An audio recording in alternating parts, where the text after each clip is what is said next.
अस्सलाम वालेकुम। तो बच्चे यूनिट 9 का लास्ट टॉपिक है एवोल्यूशन। और एवोल्यूशन के दो टॉपिक्स हैं, एक है थ्योरी ऑफ नेचुरल सिलेक्शन और दूसरा हार्ड इवेंट थ्योरम और फैक्टर्स जो कि एलई फ्रीक्वेंसी या जीन फ्रीक्वेंसी को अफेक्ट करते हैं। So what is evolution? Evolution is an organic process that has transformed life on planet earth. यानी कि ये एक ऐसा प्रोसेस है जिसने लाइफ को सेम नहीं रहने दिया। Life has evolved over a period of time और ये एक स्लो प्रोसेस है बट एक स्टडी प्रोसेस है, ये कंटिन्यूड है, अभी भी दुनिया में चल रहा है। और एवोल्यूशन की वजह से स्पेसिएशन होती है, एक नई स्पीशी बन जाती है। और बहुत सारी वैसी थ्योरीज हैं, दो बड़ी थ्योरीज हैं जो हमारी बुक में भी हैं। एक है लामार्किज्म जिसको थ्योरी ऑफ एक्वायर्ड कैरेक्टर्स बोलते हैं, दूसरे डार्विनिज्म जिसको थ्योरी ऑफ नेचुरल सिलेक्शन कहा जाता है। पहला जो थ्योरी ऑफ एक्वायर्ड कैरेक्टर्स, इसके दो कंपोनेंट्स बुक ने एक्सप्लेन किए हैं। पहला है use and disuse of organs, कि हम जिस ऑर्गन को ज़्यादा यूज़ करते हैं वो ज़्यादा डेवलप हो जाता है, जिसको कम यूज़ करते हैं वो लेस डेवलप हो जाता है। फिर दूसरा लामार्क ने ये बात की कि जो एक्वायर्ड कैरेक्टर हैं, यानी कि जो फिनोटिपिकल चेंजेस हमारी बॉडी में आती हैं वो अगली जनरेशन में ट्रांसफ़र हो जाती है। जैसे कि उसने कहा कि अगर एक ब्लैक स्मिथ है, अगर वो अपना राइट हैंड यूज़ करता है तो उसका राइट हैंड लेफ्ट के मुकाबले में ज़्यादा स्ट्रॉन्ग हो जाएगा। और ये जो उसके जो बच्चे होंगे उन सब का राइट हैंड स्ट्रॉन्ग होगा। अब इसकी थ्योरी का पहला पॉइंट तो ठीक था, use and disuse of organs, लेकिन सेकंड पॉइंट वो वैलिड साबित नहीं हुआ, वो गलत साबित हो गया। बिकॉज जो चेंजेस आपकी बॉडी के अंदर आती हैं वो जेनेटिक लेवल पे नहीं होती।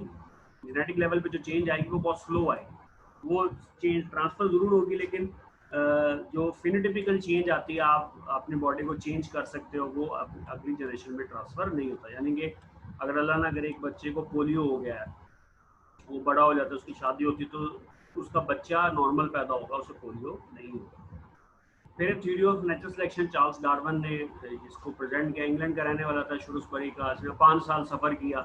ये अफ्रीका की कोस्ट पे गया, ऑस्ट्रेलिया के उधर सी की तरफ गया, ठीक है, साउथ अमेरिका जो कॉन्टिनेंट है वहाँ पे गया। फिर इसने सबसे ज़्यादा वैरायटी देखी गैलापागोस पे। लेकिन इसने एक चीज़ ये नोट की कि जो इंग्लैंड के अंदर फाना फ्लोरा है वो बाकी दुनिया के फाना फ्लोरा से डिफरेंट है। इस चीज़ पे इसको ज़रा क्यूरोसिटी भी साइंटिस्ट था और ये कबूतर वगैरह भी पालता था, तो इसको ये थोड़ा सा आइडिया था कि किस तरीके से चेंजेस आती हैं, कि डिफरेंट स्पीशीज़ जो हैं कबूतरों के, अगर उनका मिलाप कराया जाए तो उससे एक नई जनरेशन पैदा होती है। ये तो उसको आइडिया था। फिर इसने 5 साल फाना फ्लोरा इकट्ठा किया और बायोजियोग्राफी इसने देखी, इसने फॉसिल रिकॉर्ड देखा, तो वहाँ से ये कन्विंस हुआ कि जो एवोल्यूशन का प्रोसेस है वो दुनिया में हुआ है। और इसने 13 टाइप्स की फिंचेस देखी। फिंच कहते हैं वो एक परिंदा है, चिड़िया की तरह का। अगर आप उसे देखें, गूगल पे सर्च करें तो आप लिखेंगे डार्विन फिंचेस, तो आपको एक इमेज मिल जाएगा। उसमें डिफरेंट जो 13 टाइप्स की फिंचेस हैं वो मौजूद हैं, उनकी पीक और आप उसके हेड की शेप में डिफरेंट देख सकते हैं। फिर डार्विन ने कहा कि जो ओरिजिन ऑफ न्यू स्पीशीज़ है और जो अडेप्टेशन हैं वो एक दूसरे के क्लोजली रिलेटेड है, यानी कि अडेप्टेशंस की वजह से ही न्यू स्पीशी बनती है। और फिर डार्विन ने ये कहा कि new species arise from ancestral form, कि जो पुरानी फॉर्म है, एंसेस्ट्रल फॉर्म है, उससे एक नई स्पीशी बन सकती है। कैसे? By gradual accumulation of adaptations, के अडेप्टेशन जो है वो स्लोली इकट्ठी हों। और वो अडेप्टेशंस क्यों होंगी? क्योंकि वो अगर ऑर्गेनिज्म डिफरेंट एनवायरनमेंट्स के अंदर एक्सपोज है और वो डिफरेंट एनवायरनमेंट्स एक दूसरे से सेपरेट हैं, इसके थ्रू जियोग्राफिकल बैरियर्स, यानी एक स्पीशी एंसेस्ट्रल फॉर्म जो कि ओरिजिनल हैबिटेट से चली गई दूसरे एनवायरनमेंट में, और वो दूसरा एनवायरनमेंट जियोग्राफिकल बैरियर उसके अंदर हाइल हो गए, वो वापस नहीं आ सकती वो स्पीशी, तो उस नए मौसम को अडेप्ट करने के लिए वो अपने अंदर चेंजेस करेगी। जैसे मैं अक्सर एग्जांपल देता हूँ कि अगर आप में से कोई बंदा स्कर्दू में जाके रहना शुरू हो जाए तो आपकी बॉडी में चेंज आएगा, वो कलर चेंज हो जाएगा, बॉडी में स्टिफनेस आ जाएगी। स्टिफनेस में मुराद ये है कि बॉडी हार्ड हो जाएगी पहाड़ी इलाके में चलने के लिए, ब्लड प्रोडक्शन बढ़ जाएगी। फिर अगर आप वहीं पर रहें और वहीं पे शादी कर लें तो जो आपकी चौथी नस्ल होगी, 4th जनरेशन या तीसरी जनरेशन, वो आपकी यहाँ पे जो फैमिली मेम्बर्स की तीसरे चौथी जनरेशन होगी उससे वो मुख्तलिफ नज़र आएंगे। यानी कि होंगे तो इंसान ही, लेकिन ज़ाहिर कलर, उनकी शेप, उनका जो कद काट है वो डिफरेंट होगा। तो अगर तीसरी चौथी जनरेशन में इतना फ़र्क पड़ रहा है तो आप ये सोचो अगर मिलियंस ऑफ ईयर्स ये प्रोसेस चलता रहे तो ज़ाहिर है उससे एक नई स्पीशी बन जाती है। देखिए, अगर एक स्पीशी में 10 करेक्टर है, अब 200 साल के अंदर या 1 मिलियन साल में एक करेक्टर चेंज हो गया, 9 करेक्टर रह गए पुराने वाले, फिर एक करेक्टर चेंज हो गया, 8 करेक्टर रह गए। अगर इस तरीके से सारे करेक्टर चेंज होते रहे, 10 के 10 नए करेक्टर आ जाए तो क्या होगा? वो पुरानी स्पीशी तो नहीं रहेगी ना, वो तो बिल्कुल एक नई स्पीशी के अंदर कन्वर्ट हो जाएगी। अगर इंसान के जीन हैं एक डीएनए के मॉलिक्यूल में 25,000 जीन्स हैं, अगर वो 25,000 जीन्स 4,000 जीन्स हो जाएंगे तो आप एक बैक्टीरिया में कन्वर्ट हो जाएंगे, ऐसे ही है ना। तो ये एक्चुअली ये बात थी। जैसे अब डिफरेंट एनवायरनमेंट्स हैं, जैसे इंसान है या चंद एक ऑर्गेनिजम्स हैं जो कि एक एनवायरनमेंट से दूसरे एनवायरनमेंट में जा सकते हैं, लेकिन जैसे जियोग्राफिकल बैरियर है, समंदर हैं, दरिया हैं, नदी नाले हैं, पहाड़ हैं, सहरा हैं, तो आप कभी ये सोच सकते हो कि एक पहाड़ी इलाके में रहने वाला जो दरख्त है मौजूद है, छोटा जानवर है, वो एक पहाड़ को क्रॉस करके वो डेजर्ट वाले हिस्से में आ जाए, यानी कि सवात के एरिया से मूव करे और वो बावलपुर के डेजर्ट में आ जाए, ऐसा पॉसिबल नहीं है ज़्यादातर स्पीशीज़ के लिए। अब फिर क्वेश्चन ये आता है कि हमें एवोल्यूशन में बिलीव क्यों नहीं होता, क्योंकि एवोल्यूशन एक स्लो प्रोसेस है। अब कोई इंसान तो नहीं बैठ सकता 1 मिलियन साल या 200 मिलियन साल देखने के लिए कि एक नई स्पीशी बन गई है, तो अल्लाह पाक की ज़ात जानती है। लेकिन साइंस जो है ना एविडेंसेस पर बिलीव करती है। अगर आप फॉसिल रिकॉर्ड को कंपेयर करेंगे मौजूदा स्पीशीज़ के से पुरानी स्पीशीज़ के, तो आपको ये आइडिया हो जाएगा कि पुरानी स्पीशी का एनवायरनमेंट डिफरेंट था, तो वो डिफरेंट थी, एनवायरनमेंट चेंज होता रहा, जिन्होंने अडेप्ट कर लिया वो बच गए, जिन्होंने अडेप्ट नहीं किया उनकी डेथ हो गई, जिन्होंने अडेप्ट कर लिया वो आहिस्ता आहिस्ता अपने अंदर चेंजेस लाते रहे और वो मुख्तलिफ हो गए। जैसे आप हैं, आपकी सोच अभी कुछ और है, 5 साल बाद कुछ और होगी, 10 साल बाद कुछ और होगी। तो जब आपकी सोच इवॉल्व कर रही है हालात की वजह से, तो ज़ाहिर आपकी बॉडी और जो डिफरेंट एनिमल्स हैं उनकी बॉडी भी इवॉल्व कर रही है। और जो डार्विन का कॉन्सेप्ट है वो सर्वाइवल ऑफ फिटेस्ट नहीं था, डार्विन का कॉन्सेप्ट था मोर अडेप्टिव, मोर सर्वाइवल। जितना आप अडेप्ट ज़्यादा होंगे, फिट नहीं, जितना ज़्यादा आप अडेप्ट होंगे, अडेप्टेबल होंगे, उतना ज़्यादा आप इजी जो है वो आगे निकल जाएंगे। ठीक है जी। उसके बाद ये पॉइंट्स हैं इसकी थ्योरी के, डिसेंट विद मॉडिफिकेशन। ये डिसेंट नहीं, डिसेंडेंट से, ये डिसेंडेंट बनते हैं कैसे, मॉडिफिकेशन से, यानी एंसेस्टर में मॉडिफिकेशन होती है तो उससे डिसेंडेंट बन जाते हैं। उसका ये यकीन था कि तमाम ऑर्गेनिज्म एक दूसरे से इंटररिलेटेड हैं और वो एक कॉमन एंसेस्टर से निकले हैं। फिर सेकंड पॉइंट था नेचुरल सिलेक्शन अडेप्टेशन, के नेचर जो है वो एक्ट करती है एनवायरनमेंट के थ्रू और ऑर्गेनिज्म में अडेप्टेशन लाती है। उसने ये प्रपोज किया जो इंडिविजुअल स्पीशीज की पॉपुलेशन है वो वेल अडेप्टेड होती हैं अपने एनवायरनमेंट के साथ थ्रू नेचुरल सिलेक्शन। जैसे अब गर्मी आती है तो आपकी बॉडी वैसे अडेप्ट कर लेती है, सर्दी आती है तो वैसे अडेप्ट कर लेती है। आप देखो तो गर्मी में बहुत सारे लोगों की डेथ हो जाती है हीट शॉक से, हीट वेव से, तो इसका मतलब ये है कि वो लोग, उनकी बॉडी अडेप्ट एनवायरनमेंट नहीं कर पाती, उनकी डेथ हो जाती है।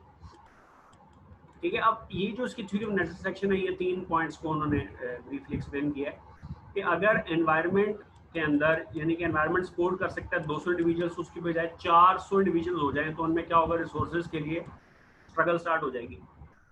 ठीक है। और वही सर्वाइव करेगा जिसके इनहेरिटेड कैरेक्टर्स एडजस्टेबल होंगे, एनवायरनमेंट के साथ सूटेबल होंगे। अल्लाह ने अगर कहत शुरू हो जाए तो वही लोग सर्वाइव कर सकेंगे जो इस भूख को, प्यास को बर्दाश्त कर सकेंगे, उनकी बॉडी अपने मेटाबॉलिज्म को चेंज कर सकेगी, वो लोग बच सकेंगे। जो नहीं करेंगे उनकी डेथ हो जाएगी। अच्छा, अब जो लोग बचेंगे उनका डीएनए ज़्यादा स्ट्रॉन्ग होगा। अब क्या होगा कि इंडिविजुअल्स की जो अनइक्वल एबिलिटी है सर्वाइव करने की और रिप्रोड्यूस करने की, इससे पॉपुलेशन में आहिस्ता आहिस्ता एक ग्रेजुअल चेंज आएगा और अल्टीमेटली क्या होगा कि जिन लोगों ने अडेप्ट किया, ज़ाहिर है उनके डीएनए में चेंज आया, डीएनए में आहिस्ता आहिस्ता चेंज आता रहेगा, आता रहेगा, आता रहेगा, एक टाइम आएगा एक नई स्पीशी बन जाएगी। अब डार्विन ने ना ऐसी कोई बात नहीं की, उसे डीएनए का पता भी नहीं था, तो डार्विन ने इसलिए ये कोई कॉन्सेप्ट बात लाया ही नहीं इस बात पे कि भाई ये चेंज किस लेवल पे आती है। लेकिन होता है ऐसे ही है कि जब जेनेटिक लेवल पे चेंज आना शुरू होती है तो आहिस्ता आहिस्ता टाइम आता है कि एक बिल्कुल नई स्पीशी उससे ओरिजिनेट हो जाती है। ठीक है जी, ये थ्योरी थी, थ्योरी ऑफ नेचुरल सिलेक्शन। फिर हार्डी-वेनबर्ग थ्योरम। अब इसमें क्या है, frequencies of alleles and genotypes in a population gene pool remain constant over generations unless acted upon by agents other than sexual recombination. इससे मुराद ये है कि किसी भी पॉपुलेशन के जीन पोल में जो जीन की फ्रीक्वेंसी, एलील की फ्रीक्वेंसी है, वो जनरेशन आफ्टर जनरेशन सेम रहती है, यानी कि जो सेक्सुअल रिकॉम्बिनेशन है उसकी वजह से फर्क नहीं पड़ता। सेक्सुअल रिकॉम्बिनेशन से सिर्फ वैरायटी आती है, नंबर चेंज नहीं होता। लेकिन अगर सेक्सुअल रिकॉम्बिनेशन के अलावा कोई फैक्टर जो हम आगे पढ़ेंगे अगर वो एक्ट करता है तो उसे किसी भी पॉपुलेशन का जीन पोल चेंज हो सकता है, नंबर आगे पीछे हो सकता है। और अगर जीन पोल चेंज हो जाए तो इट मीन्स कि it will lead towards evolution. ठीक है। Yeah, under certain conditions of stability, both allelic frequency and genotypic ratio remain constant from generation in a sexually reproducing organism. Hardy-Weinberg theorem के 2 scientist थे, biologist कोई भी नहीं था इनमें से, एक मैथमेटिशियन था, एक फिजिस्ट था। उन्होंने बताया कि जो नॉन इवॉल्विंग पॉपुलेशन है उनकी जीनोटाइप की फ्रीक्वेंसीज क्या होती है, यानी कि एक आइडियल सिचुएशन है। तो ये एक्चुअली इसमें है। अब देखिए एप्लीकेशन अगर आप करें कि जो हार्डी-वेनबर्ग थ्योरम है तो उसको आप कैसे यूज़ कर सकते हैं फ्रीक्वेंसी और एलील्स और जीनोटाइप्स की फ्रीक्वेंसी को कैलकुलेट करने के लिए। उन्होंने फार्मूला दिया था P plus Q equal to 1, और एक और चीज़ थी उसका बाइनोमियल एक्सपेंशन था P plus Q square is equal to P square plus 2p Q plus Q square. ठीक है, P plus Q is equal to 1, P जो है वो 1 एलील की फ्रिक्वेंसी है, Q जो है वो अदर एलील की फ्रिक्वेंसी है, इनकी कंबाइंड फ्रिक्वेंसी जो है वो 100 के बराबर होनी चाहिए। ठीक है, जैसे P plus Q is equal to 1। अगर आपने P की वैल्यू मालूम करनी है तो 1 माइनस क्यू कर दें। ठीक है, अगर आपने Q की वैल्यू मालूम करनी है तो आप 1 माइनस P कर दें। तो ये तो है एलीलिक फ्रिक्वेंसी को मैयर करें। अगर आपने जीन फ्रिक्वेंसी को मैयर करना है तो जैसे एक वाइल्ड फ्लावर की पॉपुलेशन है और उसमें डोमिनेंट एलील जो है P जो है वो 0.8 है और जो रिसेसिव एलील Q है वो 0.2 है। अच्छा, अब जब एक एलील्स कंबाइन करते हैं तो जाइगोट बन जाएगा, और जो प्रोबेबिलिटी है कैपिटल ए से मुराद है यहाँ पे P, यानी P स्केयर जो हो जाएगा वो हो जाएगा 0.60। और जो इंडिविजुअल होमोजाइगस है उसके अंदर जो यानी कि रिसेसिव की अगर हम बात करें तो जो स्मॉल ए है तो वो क्यू स्केयर हो जाएगा और वो आ जाएगा 0.04। इसको अगर आप 0.2 इंटू 0.2 करें, अगर आप इसको एक्सपेंड करें अब कि 0.64 प्लस 0.04 और फिर 2p/q क्या है, 2 मल्टीप्लाइड बाय 0.8 मल्टीप्लाइड बाय 0.2, तो ये बन जाएगा 0.32। अगर आप इस सारे को कैलकुलेट करें तो आंसर आ जाएगा 1। अब क्वेश्चन आपसे ये पूछा जाएगा कि P की वैल्यू होगी तो वो कहेंगे Q की वैल्यू बता दें, या डोमिनेंट की वैल्यू होगी वो कहेंगे रिसेसिव की वैल्यू बता दें, या रिसेसिव की वैल्यू होगी तो वो कहेंगे कि आप उसमें हेट्रोजाइगोट यानी 2p की वैल्यू बता दें। देखिए अब ये गौर से सुनने वाली बात है।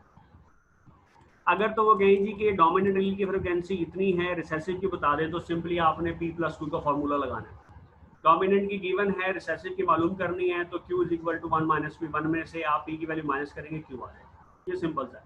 लेकिन अगर वो कहे जी कि डोमिनेंट या P की वैल्यू इतनी है और आपने हेट्रोजाइगोट की वैल्यू मालूम करनी है, तो हेट्रोजाइगोट में आता है 2pq, P की वैल्यू आपको मालूम है, Q की वैल्यू आपको मालूम नहीं है, तो पहले आप क्या करेंगे, P plus Q is equal to 1 का फॉर्मूला लगाएंगे, वहाँ से Q की वैल्यू मालूम करेंगे, फिर आप फॉर्मूला लगाएंगे P plus Q square, P square plus 2pq plus Q square, तब जाके 2 इंटू P की वैल्यू इंटू Q की वैल्यू, तब आपके पास वो आंसर आ जाएगा। ठीक है, उसके बाद है जी फैक्टर्स। 5 फैक्टर्स है, mutation, migration, genetic drift, non random mating और सिलेक्शन। म्यूटेशन क्या, स्पॉन्टेनियस चेंज है डीएनए में, और इंडिविजुअल म्यूटेशन होती रहती हैं, और म्यूटेशन जो है ना लेकिन अलोन इससे चेंज नहीं आता, एक रीजन जरूर बन सकता है, लेकिन म्यूटेशन के साथ साथ बाकी फैक्टर्स भी एक्ट करने चाहिए। माइग्रेशन क्या है, क्या आप मूवमेंट कर रहे हैं एक पॉपुलेशन का एक जगह से मूव करके दूसरी जगह। अब ये दो तरह का है, एमिग्रेशन और इमिग्रेशन। एमिग्रेशन क्या है कि कोई बंदा कहीं और से मूव करके आपकी पॉपुलेशन में आ जाए। इमिग्रेशन क्या है कि आप मूव करके कहीं और जा रहे हैं, तो उससे क्या होता है, ज़रा मेंबर चेंज होते हैं, मेंबर चेंज होंगे तो उससे जीन पोल चेंज होने का एक चांस है। जेनेटिक ड्रिफ्ट क्या है, sudden change in allelic frequency.